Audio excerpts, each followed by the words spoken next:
Hello everyone. और हमारा जो फर्स्ट चैप्टर हमने स्टार्ट किया था इंट्रोडक्शन टू रूरल मार्केटिंग, उसका बहुत सारा पोर्शन हमने जो है एक इससे जो पहले वीडियो हमने अपलोड किया था उसमें कवर कर लिया है। और उसमें जो मेजर पोर्शन था हमारा वो what is rural and rural market, rural marketing का कंसेप्ट क्या था,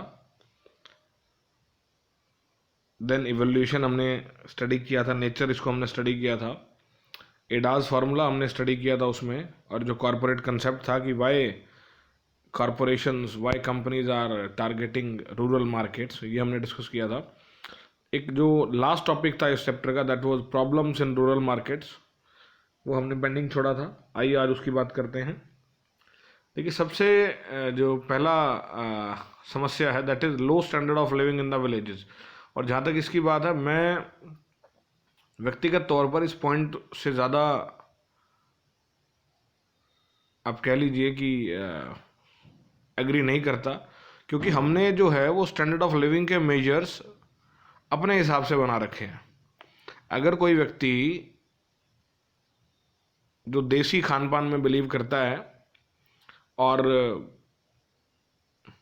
अगर वो लस्सी के साथ रोटी खाना चाहता है और वो उसमें खुश है, तो आई थिंक उसका स्टैंडर्ड ऑफ लिविंग अच्छा है। अगर वो व्यक्ति जिस तरह की वेशभूषा वो अपने ग्रामीण परिवेश में पहनता है और अगर वो उससे खुश है, तो I think it is enough. परंतु हम जो हैं, हम वर्तमान परिप्रेक्ष्य में या कह लीजिए कि ग्लोबलाइजेशन के संदर्भ में जब हम बात करते हैं, तो हम उसके खान पान को, उसके खान पान के तरीके को, उसके द्वारा उपयोग और उपभोग की जाने वाली वस्तुओं को मॉडर्न टाइम्स के अकॉर्डिंग चाहते हैं। उसकी वेशभूषा को, उसके पहनावे को, उसके जूते को हम ब्रांड से तुलना करके देखते हैं, तो हाँ शायद हम ये कह सकते हैं कि वहाँ पर जो है स्टैंडर्ड ऑफ लिविंग उतना ऊंचा नहीं है, और उसको ऊंचा उठाने के लिए आपको कठिन परिश्रम और प्रयास करने हैं, जिसमें कई बार कुछ वर्षों का समय भी लग जाता है। उसके बाद है lack of urban facilities. Infrastructural developments या इंफ्रास्ट्रक्चरल फैसिलिटीज़ जो है वो सबसे ज़्यादा ज़रूरी हैं। सबसे पहले सड़कों का जाल, और हमने जब ये बात की थी कि रूरल मार्केटिंग का जो स्कोप है वो बढ़ रहा है, उसके पीछे एक बड़ी वजह है सड़कों का बढ़ता हुआ जाल। जितने व्यवस्थित सड़कों के कनेक्टिविटी होगी, उतनी ही ज़्यादा आप ये कह सकते हैं कि वस्तुओं की पहुंच ग्रामीण क्षेत्रों में होगी। और जो एक बड़ी समस्या फ़िलहाल हम देख रहे हैं वो ये है कि जो सड़कों का नेटवर्क है वो अभी भी उतना ज़्यादा व्यवस्थित नहीं है। हालांकि अगर हम पिछले 20-30-40 साल की तुलना में बात करें, तो आज की डेट में शायद ही कोई ऐसा गांव बचा हो। परंतु हम जब इन गांवों की बात करते हैं तो शायद हम उन गांवों को देखते हैं जो शहरों से सटे हुए हैं, परंतु आज भी बहुत सारे गांव ऐसे हैं जो दूर दराज के क्षेत्रों में हैं, जिनका शहरों से कोई प्रत्यक्ष ताल्लुकात नहीं है। वहाँ पर बहुत सारी समस्याएं सड़कों के संदर्भ में आज भी देखने को मिलती हैं। और न केवल सड़कें, बल्कि अगर आप ये बात करें आपकी कनेक्टिविटी की, ब्रॉडबैंड की, इंटरनेट की बात करें, तो वो एक बड़ी समस्या है। वहाँ पर माल को पहुँचाना, ऑर्डर देना, डिलीवरी, ये सब बड़ी समस्याएं हैं अभी भी। Traditional outlook of the rural people. देखिए सबसे पहले जब हमने अटेंशन की बात की थी, इंटरेस्ट की बात की थी, डिज़ायर की बात की, तो ये सब मानसिक प्रतिक्रियाएं थी किसी भी बाहरी वस्तु के संदर्भ में। तो जो हमारा ट्रेडिशनल आउटलुक है पहनावे को लेके, खान पान को लेके, या किसी भी दूसरी चीज़ को लेके, वो बदलना आसान नहीं है। और बहुत सारे हमने क्षेत्रों में देखा है कि अभी भी जो हमारे ग्रामीण क्षेत्रों में पूर्वज हैं, जो परिवार के बड़े बुजुर्ग हैं, वो अभी भी अपने उसी वेशभूषा में या अपने उसी परिवेश में रहना पसंद करते हैं और खुश हैं उसमें। तो सबसे पहले जो उनका आउटलुक है, नज़रिया है, वो बदलने की ज़रूरत है। और जो नई पीढ़ी है, हालांकि वो काफ़ी ज़्यादा एब्जॉर्ब करती है इस चीज़ को लेके और पॉजिटिव भी है, परंतु जो पुरानी पीढ़ी है उसके जो विचारधारा में बदलाव है that is quite difficult. Illiteracy, शिक्षा का प्रचार प्रसार कम होना, ये भी एक बड़ी वजह रही है या अभी भी है। फॉर एग्जांपल, हमने स्टार्टिंग में एग्जांपल की बात की थी कि एक ब्रेड का पैकेट लेना है तो एक लिटरेट आदमी उसकी डेट पढ़ेगा और इलिटरेट आदमी उसको दबा के देखेगा कि वो कितना ज़्यादा नरम है। तो वस्तुओं के प्रचार प्रसार के लिए क्योंकि जब आप उसको ग्रामीण क्षेत्रों में या कहीं भी आप समझाते हैं टूथपेस्ट के अंदर हमारे फ्लोराइड है, कैल्शियम है, ये है, वो है, तो वो सबसे पहले व्यक्ति को ये पता होना चाहिए फ्लोराइड क्या काम करती है या कैल्शियम क्या काम करता है, या हमारे साबुन में ये है, या हमारे नमक में ये है, या हमारे शैम्पू में ये है। तो वो सब चीज़ें जो है बेसिक इंग्रेडिएंट जो है एटलीस्ट वो उसको क्लियर होंगे, तभी तो हम आगे की बात समझा पाएंगे। तो इलिटरेसी वस्तुओं के प्रचार प्रसार में एक बड़ी समस्या जो है वो है। हालांकि दो तरह से इलिटरेसी की बात की जाए यहाँ पर, पहली वो जो पढ़ने लिखने में आदमी को समर्थ बनाती है लिटरेसी, दूसरी वो जो आदमी को, फॉर एग्जाम्पल एक आदमी जो पढ़ नहीं सकता परंतु वो बोल तो सकता है, वो सुन तो सकता है, वो समझ तो सकता है।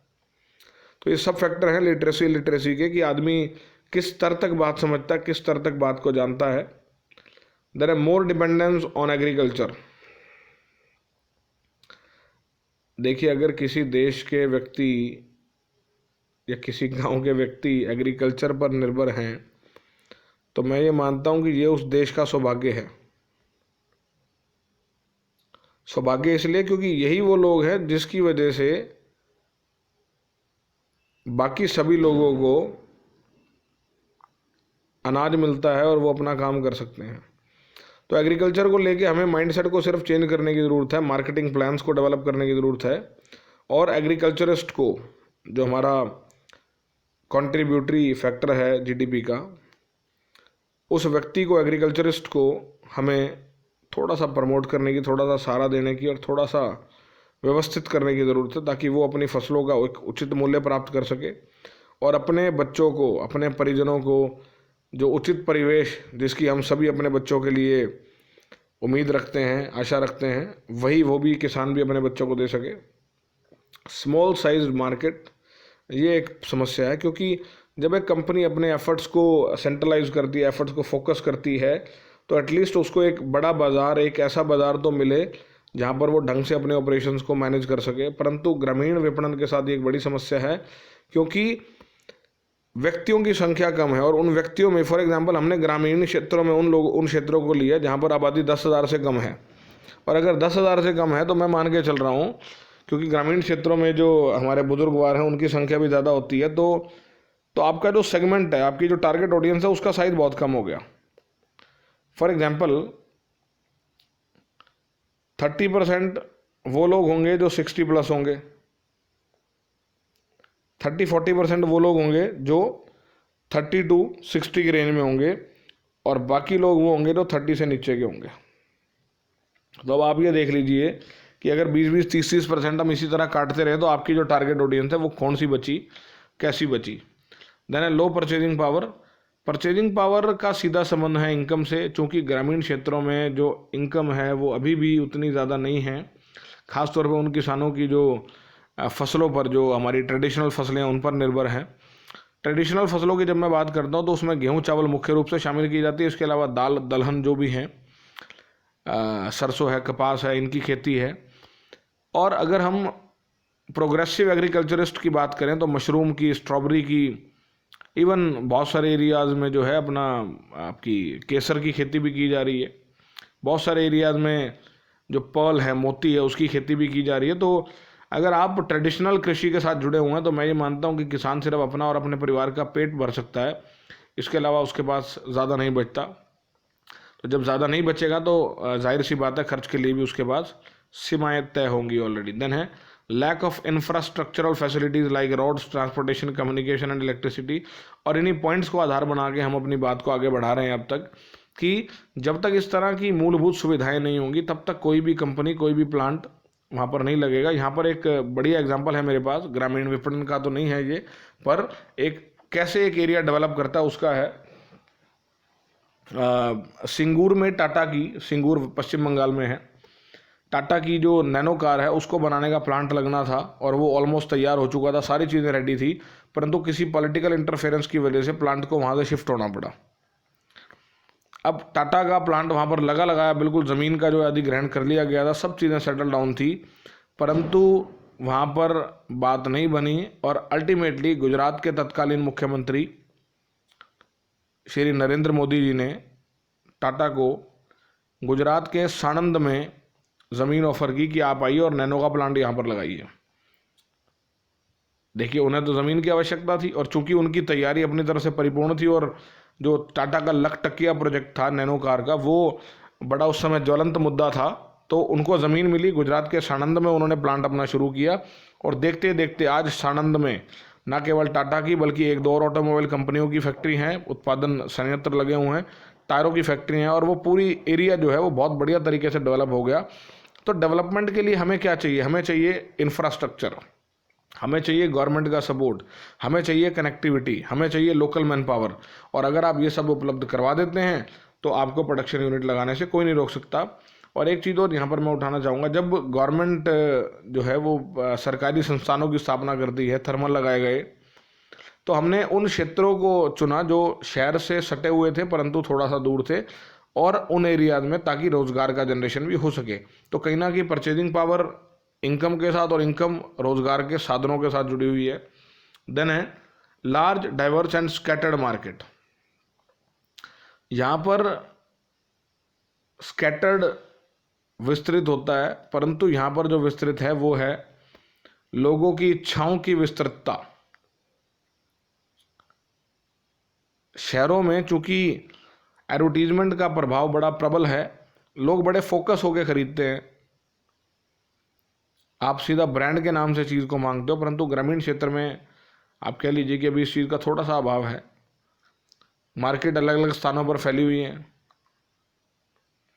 और ये मार्केटियर्स के लिए, ये मॉडर्न टाइम के प्रोड्यूसर्स के लिए एक बड़ा चैलेंज है, जिनसे उनको रूबरू होना पड़ता है। जो नेचर ऑफ बायर्स है, खरीदने की प्रकृति है उनकी, कह लीजिए कि उम्र के आधार पर, कास्ट के आधार पर, या जो दूसरे फैक्टर्स बनते हैं, सोशियो इकोनॉमिक फैक्टर्स हैं, उनके आधार पर एक अंतर है। और वो अंतर कहीं ना कहीं मार्केटर्स के लिए एक समस्या पैदा कर रहा है, क्योंकि मार्केट इतनी बड़ी नहीं है कि आप उसको एक अलग सेगमेंट की तरह डील कर सकें, और इतनी छोटी भी नहीं है कि आप उसको एक सिंगल यूनिट की तरह मान सकें। अतः ये एक बड़ी समस्या है।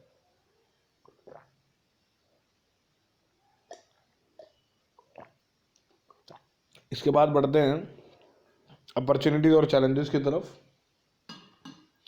इसकी पॉइंट वाइज जो व्याख्या है वो आपकी किताब में नहीं दी गई है, और मुझे लगता है कि इनको वैसे ही डिस्कशन में लाकर ख़त्म किया जा सकता है। अपॉर्चुनिटीज़, देखिए सबसे पहली अपॉर्चुनिटी तो एक बड़ी जनसंख्या का ग्रामीण क्षेत्रों में निवास वो है। सबसे पहले आपने ये देखना है कि मेरा उत्पाद क्या है, और मेरे उत्पाद की जो टारगेट ऑडियंस है वो कौन है। फॉर एग्जांपल, अगर मैं शिक्षा की बात करूं, शिक्षा से संबंधित उत्पादों की बात करूं, तो ग्रामीण क्षेत्रों में बहुत स्कोप है। अगर मैं वाहनों की बिक्री की बात करूं, तो ग्रामीण क्षेत्रों में इनका प्रसार हुआ है। जो विक्रय केंद्र हैं, जो दुकानें हैं, जो शोरूम हैं, काफ़ी सारी एजेंसी हैं वो खुली हैं। और अगर इन शॉर्ट बात करूं तो काफ़ी सारा ग्रामीण एरिया जो है वो एक्सप्लोर किया जा चुका है, और बहुत सारे में एक्सप्लोर करने की गुंजाइश बची हुई है। अतः एक कंपनी जो अभी भी प्रगतिशील बने रहना चाहती है, उसको क्या चाहिए कि वो ग्रामीण क्षेत्रों को टारगेट करे बहुत अच्छे से, उन एरियाज़ के लोगों की ज़रूरतों को समझे। फॉर एग्जांपल, रीच की अगर मैं बात करूं, तो आप किसी भी सुदूर एरिया में चले जाओ, एक चीज़ बड़ी कॉमन है, मैगी, वो आपको मिल जाएगी। हालांकि आपको मूल्य थोड़ा ज़्यादा चुकाना पड़ेगा। मैगी है, कोल्ड ड्रिंक है, वो आपको आसानी से मिल जाएंगी। तो कुछ उनके पास स्ट्रैटेजी ऐसी है ना कि उन्होंने उन एरियाज में भी अपने उत्पादों को पहुंचाया हुआ है जहां पर शायद आपको रोटी ना मिले, आटा ना मिले, परंतु मैगी ज़रूर मिलेगी। तो अपॉर्चुनिटीज़ हमारे पास बेअंत हैं, और निरंतर अगर प्रगतिशील कोई फर्म रहना चाहती है तो उसके लिए ये एक बहुत ही बढ़िया अपॉर्चुनिटी है, रूरल मार्केट। देन चैलेंजेस की अगर मैं बात करूं तो सर्वाइवल आज की डेट में सबसे बड़ा चैलेंज है, और चाहे वो ग्रामीण क्षेत्र हो चाहे वो शहरी क्षेत्र हो, अगर आपको निरंतर प्रगति करनी है तो आपको अपने जो 4P का स्ट्रक्चर है, प्रोडक्ट, प्राइस, प्लेस, प्रमोशन, उसमें निरंतर प्रगतिशील बदलाव लाने की आवश्यकता है। आप उपभोक्ताओं की टेस्ट और प्रेफरेंसेस के बदलने से पहले अपने 4P के स्ट्रक्चर में बदलाव कीजिए, और बेहतर से बेहतर तरीके से उनकी आवश्यकताओं को संतुष्ट करने का प्रयास कीजिए, कोशिश कीजिए, और आपके पास बढ़ने के बेअंत मौके हैं। तो बेटा इसी के साथ ही हमारा जो चैप्टर था ये ख़त्म हो गया। और अगर इस चैप्टर के विषय में किसी को भी कोई डाउट है तो वो मुझ तक फ़ोन के माध्यम से या ईमेल के माध्यम से पहुंच सकता है। मैं उम्मीद करता हूं कि आपको ये चैप्टर जो है वो अच्छे से समझ में आ गया होगा। और एक अच्छी अगली मुलाकात के लिए आज के लेक्चर को स्थगित करते हैं। Thank you so much. Have a good day.